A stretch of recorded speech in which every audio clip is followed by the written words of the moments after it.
teologia da Reforma Protestante, tratando dos 5 valores fundamentais da Reforma, vamos agora para o item 3, sola gratia. Termo latino que significa somente a graça. Defende a graça de Deus como única causa suficiente para a salvação. Para os reformadores, nada compra o perdão. Ninguém pode ser salvo por méritos próprios. As boas obras, penitências ou sacrifícios não tinham valor para a salvação do homem. Era um combate à venda de indulgências pela Igreja Católica. Bom, nesse ponto também nós, como igrejas cristãs, nós concordamos com o que os reformados falam. Só existe um problema. Existe um problema que o que eles chamam aqui de somente a graça, se vocês pesquisarem nos trabalhos deles, vocês vão encontrar que eles dizem o seguinte, que depois do apóstolo Paulo, ninguém pregou a graça de Deus como Agostinho de Hipona, né? Essa é uma mentira absurda, tá bom? A igreja cristã sempre pregou a graça de Deus. O problema é que Agostinho de Hipona, ele trouxe uma nova visão sobre a graça de Deus. Ele pregou diferente do que estava sendo pregado no cristianismo por 300 anos. Então seria mais ou menos assim. Desde o ano 26, 29, vou botar o ano 30, um termo redondo, quando Jesus teria morrido, tá ok? Desde o ano 30, vou colocar assim, até próximo do ano 330, quando Constantino já organizou a Igreja Católica Apostólica Romana, ou seja, organizou a Babilônia Apocalíptica. Então foram 300 anos da Igreja cristã pregando, tá bom? A graça de Deus como as igrejas evangélicas pregam hoje. Aí isso vai surgir, um pouco mais à frente ainda, ali pelo ano 390, cerca de 60 anos depois, vai surgir a figura de Agostinho e ele vai começar a dar uma interpretação diferente para a graça de Deus. Principalmente aquilo que Agostinho, Calvino, eles vão argumentar dizendo que a graça é irresistível, tá bom? O que significa isso? Era um dos pontos também fundamentais do calvinismo na discussão com os discípulos de Armínio. Então a graça irresistível significa o seguinte, o homem que Deus quer salvar, Deus simplesmente salva, o homem não tem como dizer não para Deus. Então o homem diz sim, porque Deus ordena, e se Deus ordena, não tem como o homem dizer não. Essa é uma doutrina, assim, realmente uma coisa, como diziam os antigos, de jirico, de jirico, porque significa que Deus, ele só salva pessoas porque ele ordena. Ou seja, ninguém manifesta amor, de fato, em relação a Deus. E também o contrário, eles dizem, a graça, ela é irresistível para aqueles que Deus vai ordenar dizer sim.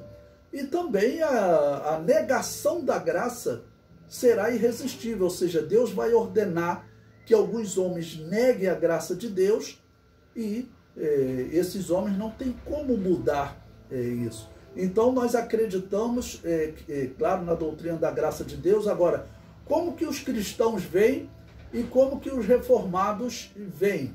Eu coloco exatamente essa diferença, porque eu não posso chamar de cristão um grupo que planejou reformar a Babilônia Apocalíptica. Eu não posso chamar de cristão, Então, como que os cristãos veem a graça de Deus? A graça significa um favor imerecido, Todos nós estávamos debaixo do pecado, isso é claro na Bíblia. Nós não tínhamos como, através de nenhuma atitude humana, alcançarmos a salvação. Então, o que Deus fez?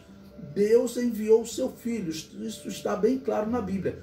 Deus amou o mundo primeiro, enviou o seu Filho. O apóstolo Paulo diz que Deus estava em Cristo reconciliando o mundo consigo.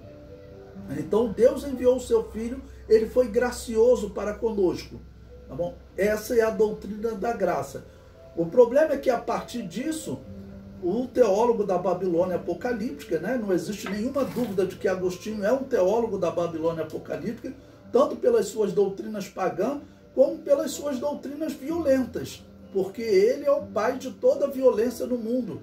Foi baseado em Agostinho de Hipona que a Igreja Católica justificou as guerras de Carlos Magno para implantar o reino de Deus, a cidade de Deus na terra, através da força. Apoiado em quem? Apoiado no teólogo Agostinho. As cruzadas, tudo apoiado por Agostinho. Lutero, quando perseguia os evangélicos que não concordavam com o batismo infantil, apoiado em Agostinho. Não, o Santo Agostinho disse que tem que matar. O mesmo vai acontecer com Calvino e com os discípulos de Calvino também, porque os discípulos de Calvino vão continuar matando. Depois nós vamos ver um exemplo de um debate entre os discípulos de Calvino e os discípulos de Armínio. Como eles não vão chegar a um consenso, os discípulos de Armínio serão proibidos de falar.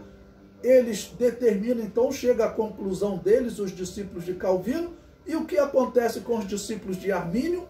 Morte a eles, baseado no ensino de quem? De Agostinho de Hipona.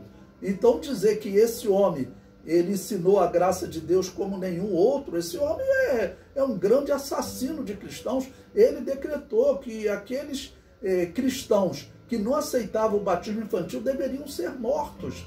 Então, como que esse homem pode entender de graça de Deus, né? Se existisse uma graça de Satanás, ele entenderia, mas graça de Deus, não dá para dizer que ele, na verdade, representava. Então, Agostinho de Hipona, ele perverteu a doutrina da graça de Deus, dizendo que Deus, ele determinou que os homens aceitem a graça. Essa foi a inovação dele, porque antes disso, todos os cristãos pregavam a graça de Deus. Um cristão que vocês devem estudar, que a Igreja Católica nem gosta dele, é um homem chamado Tertuliano, porque ele já fazia parte desses grupos, ali pelo ano 150 da era cristã, ele fazia parte desses grupos que negava o batismo infantil que já estava sendo colocado na igreja que estava em Roma, não nas igrejas cristãs, só na igreja que estava em Roma, tá bom? E Tertuliano, ele já negava essa doutrina, tá ok? Então é alguém importante para estudar. Todos eles defendiam o livre-arbítrio. Como é que você combina a graça de Deus com o livre-arbítrio? Bom, a graça de Deus, ela ensina o seguinte, que nós não merecíamos, mas Deus enviou o seu Filho para nos salvar. O livre-arbítrio, ele se encaixa perfeitamente com esse pensamento bíblico. O livre-arbítrio diz que você agora, que Jesus já executou a obra expiatória, cabe a você dizer sim ou não. Você pode aceitar ou rejeitar. Mas tanto o teólogo da Babilônia Apocalíptica, quanto Agostinho de Hipona, quanto Calvino e Lutero e Zwinglio, todos eles vão seguir essa doutrina. E essa doutrina é um dos trabalhos nesses últimos dias para perverter a igreja cristã. Está conseguindo perverter, porque infelizmente as Assembleias de Deus, alguns estão sendo levados. A Igreja Batista se dividiu por causa, uma das questões foi essa doutrina. Existe a Igreja Batista geral e a Igreja Batista específica ou particular, como alguns gostam de chamar. A particular, ela é seguidora de Calvino, tá bom? A geral, ela é seguidora dos anabatistas, porque eles foram conhecer a doutrina dos anabatistas, adotaram ela, e até hoje eles pregam essa doutrina nas igrejas batistas geral. A Igreja Batista Geral, ela não acredita na predestinação de Calvino. Quando perguntam a ela sobre salvação, ele só diz o seguinte, olha, nós não acreditamos que Deus determinou que um creia e que o outro seja incrédulo, mas nós acreditamos que a pessoa, depois que ela conhece verdadeiramente Jesus, ela não abandona, né? Então poderíamos comparar Davi e Salomão. Ambos pecaram, né? Mas Davi, ele conhecia verdadeiramente a Deus, e nós vemos claramente na Bíblia que ele voltou à sua comunhão com Deus. Salomão, nós não sabemos se ele voltou à sua comunhão com Deus, né? Parece que ele não conheceu bem a Deus. Eu entendo que ele voltou pelo livro de Eclesiastes, mas pelo livro de Reis, ele parece morrer em idolatria. Então aí já seria um exemplo de alguém que não conheceu perfeitamente a Deus. Esse ponto é um ponto de divergência, mas não dá para nós afirmarmos que os batistas gerais estão errados, porque é difícil de você determinar o que significa exatamente conhecer a Deus, né? Então, por exemplo, no Novo Testamento, nós temos o testemunho de João, quando ele fala de pessoas que se desviam, Pedro também, nas suas epístolas gerais, e a temática deles era a seguinte: se eles se desviaram, é porque, na verdade, não faziam parte de nós. Porque o justo, realmente, ele pode errar, mas aquele que conhece a Deus de verdade, ele não abandona o conhecimento da fé. Ele pode estar fraco por algum momento, mas ele não abandona o conhecimento da fé.